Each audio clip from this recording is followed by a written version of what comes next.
The Vraxian conclave had made a fatal miscalculation. They had assumed, as all conquerors do, that humanity would beg. Commander Zekthar stood aboard the bridge of the Eternal Dominion, watching Earth burn. The planet's defense grid had crumbled within hours, its cities reduced to smoldering craters, its orbital stations nothing but debris fields catching the light of their dying star. The humans had fought, certainly, fought harder than the 73 species the Vraxians had subjugated before them. But in the end, they had fallen like all the others. Status of the human transmission? Zekthar clicked his mandibles together in satisfaction. Still broadcasting, Commander, his communications officer replied. Same signal, repeating on all frequencies. We initially believed it to be a distress call, but... The officer's voice trailed off, uncertainty creeping into his tone. But what? It's not a plea for mercy, sir. It's coordinates and a timestamp. Zekthar's four eyes narrowed. Explain. The officer brought up the decoded transmission on the main view screen. It was simple, brutally so. No desperate begging, no offers of surrender, no final words of defiance. Just a string of spatial coordinates, a precise timestamp set for 37 hours from now. And a single phrase in 100 different human languages. We'll see you there. A chill ran through Zekthar's exoskeleton, though he couldn't explain why. The humans were finished. Their homeworld was in ruins, their fleets destroyed, their colonies cut off and defenseless. What threat could possibly... Sir! The tactical officer's voice cut through his thoughts. We're detecting massive energy signatures at the edge of the system. Multiple warp signatures incoming. Reinforcements? Zekthar straightened. Impossible. We destroyed their entire military infrastructure. They're not coming from human space, Commander. They're coming from everywhere. The view screen erupted with contacts. Dozens of ships at first, then hundreds, then thousands. But these weren't human vessels.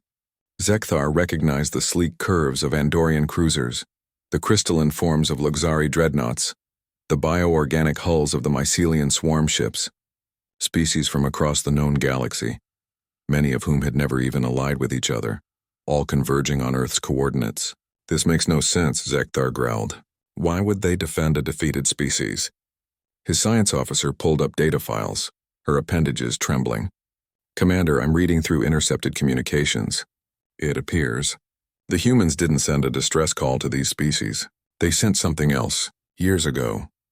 What could they have possibly sent that would inspire this response? The science officer displayed a series of files on the screen.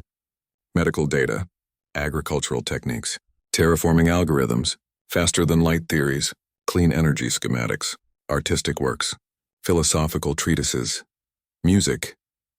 The humans, she said quietly, have spent the last century freely sharing everything they've learned with every species they've encountered.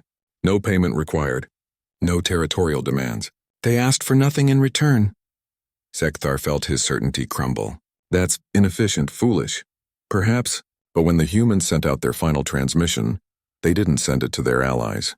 They sent it to their friends. She paused. Those coordinates aren't for Earth, Commander. They're for the coordinates of our homeworld. And that timestamp. The deck shuddered as weapons fire lanced across their shields. The Allied fleet had opened fire, is when the humans calculated this armada would arrive at Vraxia Prime.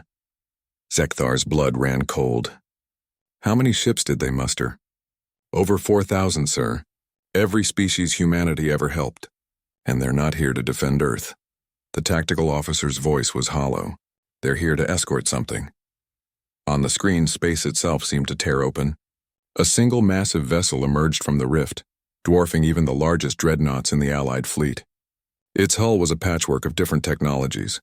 Human ingenuity fused with Andorian energy cores, Luxari shield matrices, mycelian bio-regenerative armor.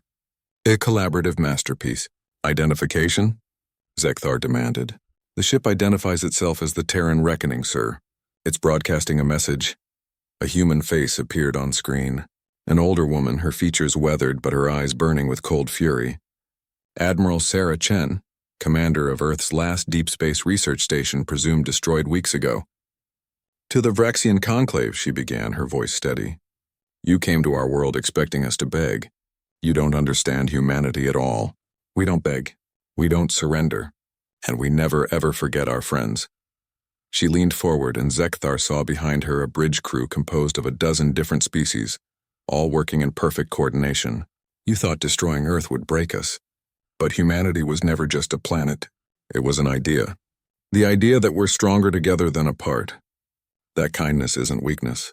That the seeds you plant in peace will be harvested in war.